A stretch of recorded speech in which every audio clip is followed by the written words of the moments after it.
Hey everybody, this is Josh Runquist here for the Heavy Debriefings YouTube channel, back with another edition of Out Today and What I Missed, this time for October 24th, 2025. We have another 20 album reviews this week, with 19 albums out today, and one album that I missed along the way that I really wish I would have gotten the promo for, but hey, stuff happens. This is one heck of a heap of a week for brand new heavy reviews, so thanks for sticking around, and let's see what we got this week. First up, we have the Acacia strain, or the Acacia strain? I think it's the Acacia strain, with You Are Safe from God Here. The 13th album from this long-running Massachusetts band continues to plow through everything in its path, with almost the entire album, 11 out of 12 tracks, hitting that deathcore and hardcore mixture that they have been known for so long, and the longest song running at 2 minutes and 50 seconds. But it's that final song being nearly 14 minutes, and showing off their new sludge and doom side that they've been doing over the past couple years. Most of their breakdowns are dangerously close to the sludge doom genre anyway, so it's really cool to see them actually embrace this side of the band while still doing the deathcore and hardcore stuff. The production is brutal and absolutely crushes you, while the songwriting showcases both sides of the band to the best of their abilities. Also, it's great to hear Brody King, arguably my favorite AEW wrestler, and Colin Young of Twitching Tongues doing some guest duties on a particular track. Overall, this is an excellent display of genre bending of two different styles that equally hit you so hard. If you've never checked out the band, this is a great starter piece to see if they are your bag. Next up, we have Adept with Blood Covenant. Literally just got this promo as I was writing up this week's list, but upon hearing it, I had to include it. The fifth album and first in 9 years from the Swedish band instantly caught my attention, and it's strange that there are so many elements in here that are not usually my bag. There's some new metal elements on here on occasion, and anyone who knows me, that is my least favorite heavy genre, but it is more than counterbalanced by the progressive, metalcore, and mellow death elements that feels so fresh and inspired with all the flair that they add to it. Also, the lyrical content just hits me way too hard, and it couldn't feel more cathartic to hear, and honestly, it's needed. The music is infinitely catchy, and with the production style, I wouldn't be surprised if this ended up on FM rock radio at some point. If you dig the likes of Miss May I, Bless the Fall, Downswing, and Woe Is Me, you should check out Adept. You just may need that cathartic listen as well. Now we have Bergfried with Romantik III. The third album from this duo from both Australia and Hungary is such an intriguing and engaging album. Feeling like a grand mix of Enforcer and early day Meatloaf is something I never would have expected, but it works incredibly well. It can get fast, heavy, and intense, but then it'll turn around and give you this classic rock pop section that feels like it comes out of nowhere, but it couldn't fit the music any better. The production is vintage in all the right ways, and everything sings triumphantly in the process. This is an album that may go under the radar for some, but it deserves more than that kind of fate. Give this one a proper listen, no matter your love of classic rock and metal, and you will find something to love about Bergfried. This is how you pay tribute to the past and show that it's still relevant in 2025. Next up, we have Bonginator with Retrodeath. Sometimes a death metal band just needs to put a smile on your face and remind you of the good times, and maybe show that life doesn't need to be so serious. The sophomore album from this Boston outfit is the perfect blend of death metal, the occasional hardcore and metalcore riffing, and 80s throwbacks that anyone in the millennial age group will make smile from ear to ear. The references go from Retro Cop to Teenage Mutant Ninja Turtles to the Lost Boys. They even got Tim effin' Capello of the Lost Boys to do some saxophone at the end of the album. That is worth the price of admission alone. This is an album that is a fun trip for those that love the niche of death metal, 80s nostalgia, and retro synthwave. The production goes from 1987 to 2025 depending on the bit of the song, and it works flawlessly. The songwriting again is not meant to be taken seriously, but it is done with confidence and competency to make this more than just a gimmick. The music rules, the band rules, and Bonginator deserves your love. Even if you don't love death metal, check out the album and hear the references and go, hey, I remember that. Sometimes we need the break from the reality that is 2025. Next, we have Born Divided with Chronicle of a Shipwreck. The sophomore album from this Canadian band hits so many levels that I'm looking for in this style of music, mixing genres of progressive death metal, melodeath, black metal, and more to create an atmosphere that is unrivaled in sound and warrants instant replays. From the extreme sound that goes back and forth between brutal and melodic, a band like Neav Lascaris, to the orchestration of a band like Symphony X, to the melodeath moments of a band like Scar Symmetry. It's a winning combination, and while their debut album was a fantastic fantastic release. This is where the band is truly shining and proving that they are here to stay. The production is human and full, and the songwriting never goes overboard in self-indulgence, but it still shows off all the tricks of their trade. Overall, this is a band that can go so far if the right people hear it, and maybe you are that right person. Chronicle of a Shipwreck is more than worthy of your time. Give it a shot right now.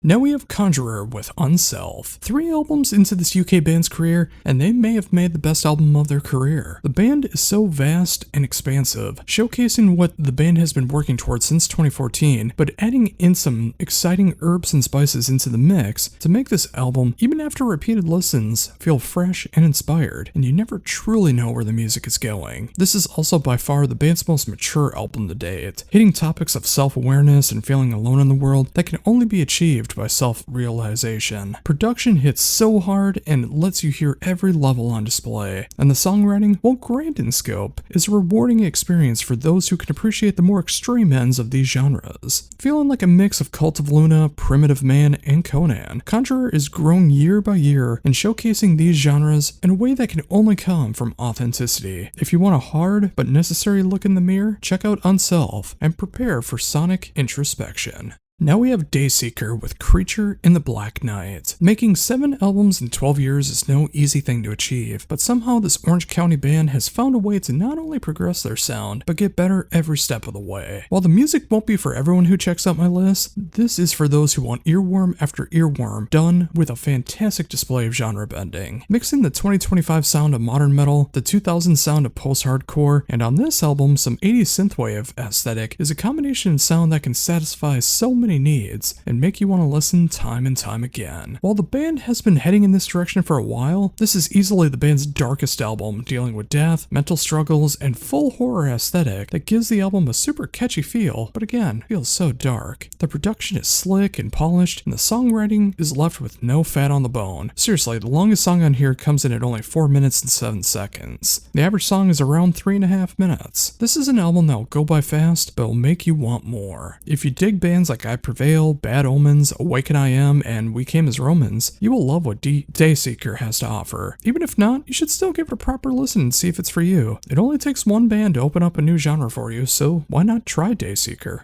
Now we have Downswing with And Everything Was Dark. The sophomore album from this Albany, New York band shares a lot in common with the current sound of 2020's modern metal. It mixes metalcore, post-hardcore, and poppier elements to create a sound that can appeal to so many subsections of music listeners, but never goes too far into any particular direction. The band finds a balance between catchy and heavy, while adding so much emotion to it all. Even during something that feels so out of style for the music, the occasional guitar solo. That's right, you heard that right. Much like Dayseeker before, this is an album about death, grief, and doing what you can to get through the pain of it all. The production is another slick and polished affair, while the songwriting coming in, leaving its mark, and letting go. If you enjoy the likes of the aforementioned Dayseeker, Prospective, and Thousand Below, check out Downswing and see what they have to offer, and maybe take some time to grieve from this year that we call 2025.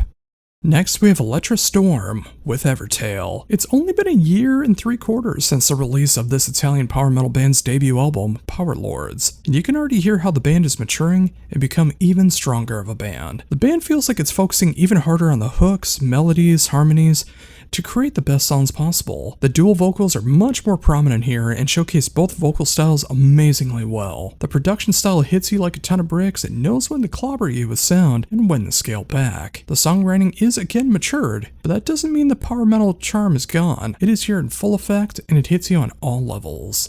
If you enjoy the likes of Alterium, Moonlight Haze, Empress, and Phantom Elite, Elettra Storm is here to show you what their blend of power metal is all about.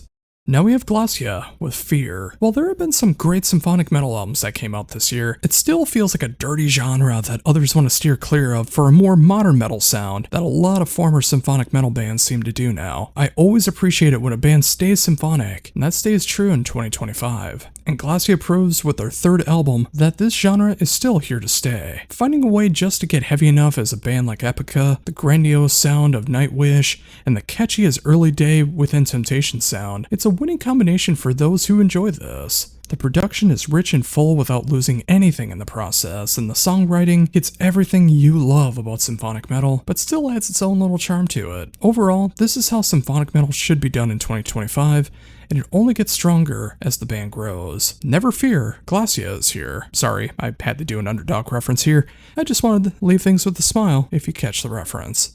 Next, we have Jaguar with Severance. We have been sitting pretty well on speed metal this year, and the sophomore album from this Mexican outfit is another fantastic display of the genre in 2025. It hits every trope that you want from the genre without feeling overdone, and it's just what the music calls for. The music is fast but not over the top, the musicianship is top-notch but not wanky, the vocals are strong but not overbearing. It just hits this formula perfectly, and it gives one of the finest examples of the genre that the 2020s has to offer.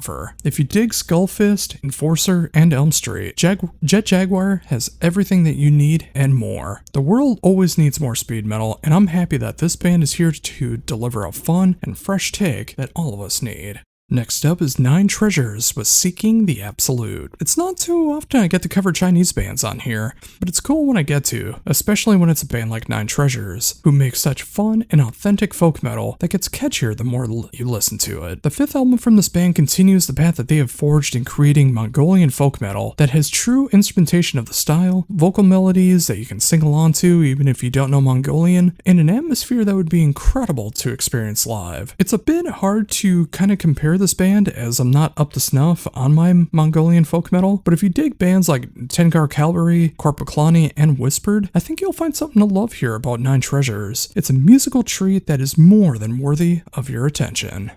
Up next is Our Oceans with Right Here, Right Now. Whether that's a Jesus Jones or a Ghost reference is up to you. The third album from this Dutch outfit, born out of the ashes of one of my favorite prog metal bands, Ex Vivius, shows the more expansive and experimental side of the band, and they've really gone out of their way to make this the least heavy album that they've ever done. No two songs sound the same, and it covers a lot of ground in the progressive, post-rock, and especially experimental landscapes. The music can hit heavy, but it's far from the purpose of the album. This is an album that's all about the atmosphere, and it takes you on a journey you simply don't see coming. The production hits in all the right spots and continues to show why things like fretless bass work so well in the prog style. The songwriting is for those who are adventurous in their musical taste and can hit the softer sides of Cynic, which, if you didn't know, Robin and Timon were both in Cynic for a while, to the more atmospheric and jazzier moments of bands like Lux Terminus, to even a band like Ocean Size, which I haven't thought about in years, and I really need to spin them again. Overall, this is a musician's album, and you won't find much for earworms or FM-friendly moments here, but if you like your music left of center, proggy, and atmospheric, you're gonna find all of that and more with Our Oceans.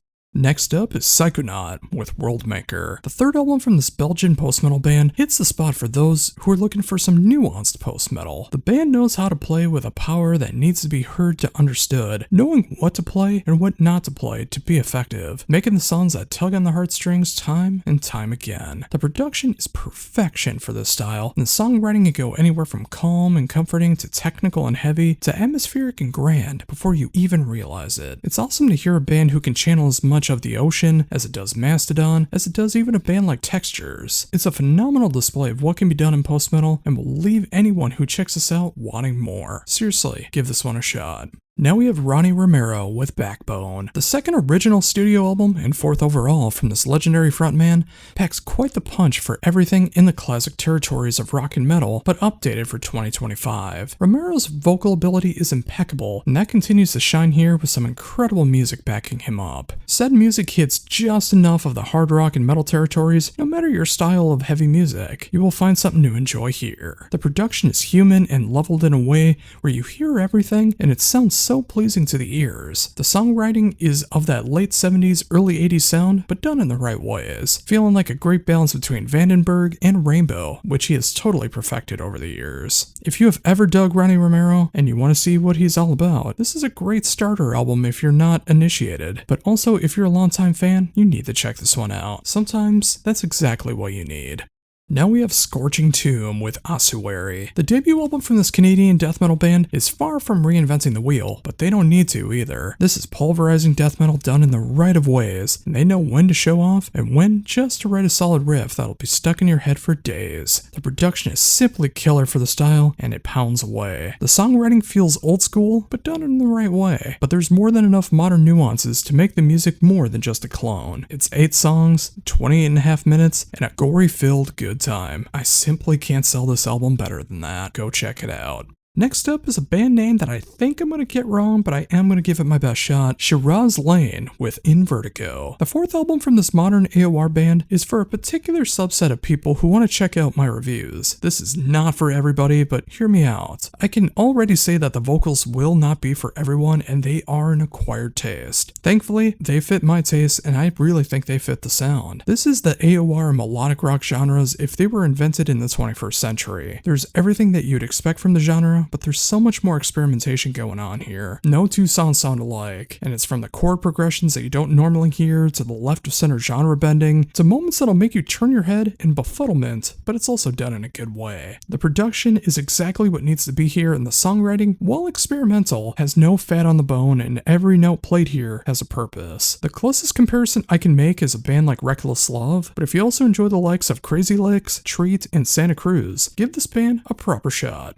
Now we have Soulfly with Chama, or Chama, I think it could be pronounced either way. The 13th album from the legendary Max Cavalera feels like everything that has made the band last all of this time, but they're still offering some brand new goodies along the way. If you love the tribal aspects of the groove metal sound, that's here on full display. If you love the balls to the wall thrash and near death metal elements, of course that's here as well. But the music also comes with some experimentation and hints back to the past that makes this album feels like it goes through so many satisfying twists and turns, and also looks back on the Soulfly catalog. While not nearly as heavy as Totem was back in 2022, it doesn't need to be. This is more well-rounded musically, and the lyrical content more than makes up for the intensity. The production is classic Soulfly, and it's layered in all the right ways. Overall, if you want to see where the band is in 2025, they have more than excelled at bringing the past and the present to the future. If that's how you like your Soulfly, that is here on full display. Give this one a proper spin if Soulfly is your bag. And lastly, for brand new albums out today is Them with Psychedelic Enigma. Continuing the story of KK Foster comes the 5th album from this horror metal band, easily the band's heaviest album to date. While the aspects of the original Merciful Fate and King Diamond Worship are still kinda here, especially in the storytelling, to update the story, the band has been updating the sound as well, and it goes further into the future by adding a 90s power thrash twist to the music that they've done before. The production feels like pure 90s as well, and I do mean that in a good way. Musically, the songwriting does go all over the place, but so does the story. I'm not going to ruin the story here, and it might sound weird to describe what Psychedelic Enigma is all about, especially if you don't know the previous 4 albums, but I just recommend you check out the entire band. This may be the most polarizing album the band has done to date, but it makes a huge statement of where they are now and hints at what may come next, and I can't wait to see. But if you like power thrash, especially 90s power thrash with a theatrical twist and a riveting horror story to tie it all together, the latest album from them is more than worthy of the bill. Where will they go next? I'm not entirely sure, but I'm chomping at the bit to find out both musically and thematically. And finally, the sole album that I missed last week is Coroner with Dissonance Theory. And wow, do I wish I would have gotten the promo for this one, but that's the breaks, little man. Break it down. It's been 32 years since the last Coroner LP, but this is more than worth the wait. As shocking as it may sound, this might be my favorite Coroner album, and I do not say that lightly. Coroner has been one of my favorite progressive thrash, technical thrash bands of all time, and this has all the aspects of the band that I have loved for so long, and they've added just enough variety to what the band is known for to make this album feel familiar, but also fresh. You can hear the thrash elements and fully intact, you can hear the progressive and technical aspects that they've always been, and what's always set them apart, especially from their peers at the time. Now, over 3 decades have passed since we've received a new LP, and the band has a lot to live up to, and they have more than succeeded. The production is just raw enough, but it feels so punchy and clean. The songwriting is impeccable, and it's simply a showcase to every band that's ever been inspired by Coroner that they still had the fire to create some of the best music in this genre in 2025. If you somehow have never heard of the band, and I kinda understand why, again considering it's been over 3 decades since the last album, if you enjoy Nevermore, Dark Angel, Violator, and Warbringer, you need to check out the latest album from Coroner. Then make sure to check out the rest of their catalog as well. It's more than worth the time investment. And there you go, folks. Another episode of Out Today and What I Missed has concluded with another 20 albums and now 940 albums I've covered so far in 2025. I only got 5 more weeks that I'm doing this, that I'm doing my top 100 albums of 2025, and then I'm taking a much necessary break for December and January. But what'd you think of this week? Did you find some albums that you dug? Anything that you want to check out? Anything you're going to steer clear of? Anything that I might have missed? Please let me know down below. And of course, like, comment, share, subscribe, all of that good stuff. And thank you so very much for sticking around to the end. And make sure to come back next week as we cover the scariest day of the year, Halloween. That's right, it's Out Today and What I Missed for Halloween, October 31st, 2025. But until then, this is Josh Runquist for the Heavy Debriefings YouTube channel saying, embrace the Skullet.